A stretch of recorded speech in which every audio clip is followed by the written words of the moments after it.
Hello mga friend, magluluto tayo ng kinamatisang baboy.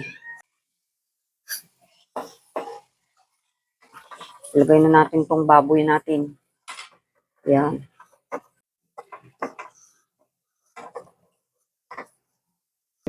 Lagyan na natin siya ng paminta. Pakita muna natin. Kumukulo na siya. Lagyan na natin siya ng patis sauce. Pinaglagaan. Yan, para siya, malasa. Pakpan lang na natin siya. Okay. Ilagay na natin tong pichay. Walang butchoy eh. Pichay na lang, saka mahalang butchoy. Kunting asukal. Ayan. Cubes. Okay. Ayan, tignan na natin mga friend. Ayan, oh. Ang sarap na niya mga friend, oh. Wow. Isalin na natin sa lalagyan.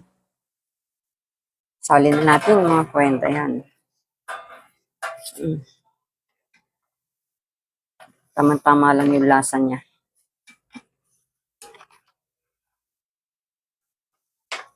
Ayan mga friend. Luto na yung ating pork kinamatisan. Ayan siya. O, diba? Yummy-yummy na siya mga friend. Okay na siya mga friend. So, thank you for watching mga friend. Bye-bye. God bless.